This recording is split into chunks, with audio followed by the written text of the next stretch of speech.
Assalamualaikum warahmatullahi wabarakatuh. Saudara-saudara sekalian,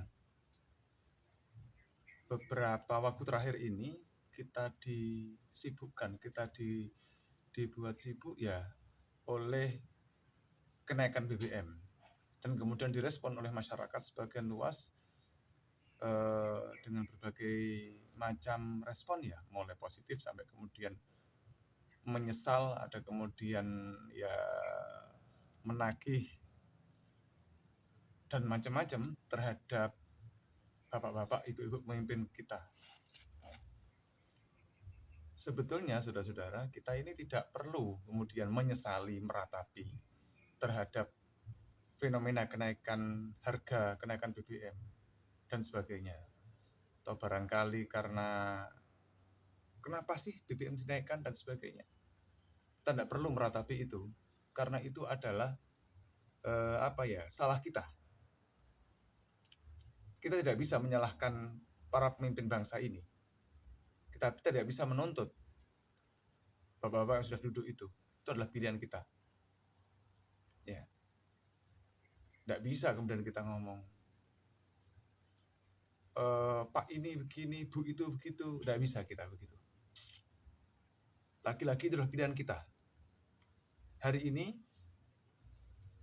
2023 sebentar lagi, 2024 sebentar lagi. Itu adalah momentum yang tepat bagi kita untuk memilih calon-calon pemimpin kita. Kita mesti berevaluasi apakah pilihan-pilihan kita yang kemarin itu, atau mungkin kita yang semula tidak peduli dengan negara ini, kemudian tetap tidak peduli, ataukah merasa bahwa saya akan memilih jika saya dikasih apa, ya monggo. Tetapi ingat, kalau itu sudah dilakukan, maka resiko apapun ke depan itu menjadi tanggung jawab kita masing-masing. Kita nikmati saja next-nya. Yang pas adalah sebetulnya ya kita melakukan agreement terhadap siapapun yang kita pilih ke depan. Jangan kemudian hanya karena sesuatu material yang juga murah begitu. Nah, itu menjadikan kita lupa bahwa itu punya dampak luar biasa untuk masa yang akan datang. Karena yang kita pilih ketika kita melakukan transaksional, yang kita pilih juga melakukan hitungan-hitungan transaksional juga. Siapapun itu. Jadi, problem hari ini hendaknya menjadi evaluasi bagi kita semua untuk langkah-langkah ke depan. Siapapun yang akan kita jadikan pemimpin ke depan, wakil-wakil kita ke depan, mesti berpikir, tugas dia adalah memikirkan kita. Ya, tugas bapak-bapak pemimpin bangsa, tugas wakil-wakil kita adalah memikirkan nasib kita. Bukan kemudian begini cara mikirnya. Untuk apa membantu orang menjadi para pemimpin bangsa ini? Wong kita toh nggak dapat uang. Loh iya memang, tugas mereka, tugas beliau-beliau bukan ngasih kita duit. Tapi memikirkan nasib-nasib kita, memikirkan arah bangsa ke depan. Ya, bukan ngasih kita duit. Nggak ada persoalan.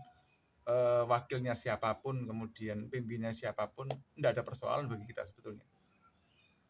Asal kemudian yang dilakukan kebijakannya itu tidak menyengsarakan kita. Itu saja. Dan jujur, terbuka. Ya, terbuka. Tidak selalu ya siapapun ya ini ya, tidak kemudian mengedepankan kebohongan gitu kan. Ya dimanapun kalau memang suka berbohong ya pasti akan berbohong saja. Itu saudara-saudara ya. Jadi saya juga masyarakat biasa yang juga tidak punya posisi, tidak punya jabatan, tidak punya apa-apa. Barangkali ini hanya sebagai referensi ya, sebagai bukan referensi sih. Saling berbagilah ya. Saya yakin jenengan juga merasakan hal yang sama. Problem hari ini bukan kesalahan seseorang, tapi kesalahan semuanya. Semua bersalah. Kalau itu dianggap salah, tapi kalau itu dianggap nikmat, ya ini nikmat. Begitu. Jadi, apakah kemudian wakil-wakil kita, para pemimpin kita salah? Masing-masing kita punya persepsi berbeda. Ya, masing-masing kita punya persepsi berbeda untuk melihat itu. Yang merasa bahwa hari ini merasa sakit atas kebijakan-kebijakan apa, saya yakin ada. Tapi ada juga yang merasakan bahwa sudah adil, ada, tidak sedikit lah itu. Jadi saya tidak bermaksud mengatakan bahwa pemimpin salah, tidak. Salah dan benarnya pemimpin kan juga dinikmati oleh semua warganya dengan subjektivitas cara penilaian yang berbeda-beda. Jadi saya pikir itu oke. Benar dan salah hari ini adalah kita gunakan untuk evaluasi ke depan. Bagaimana menyikapi semuanya untuk masa yang akan datang. Barakallahu fikum. Assalamualaikum warahmatullahi wabarakatuh.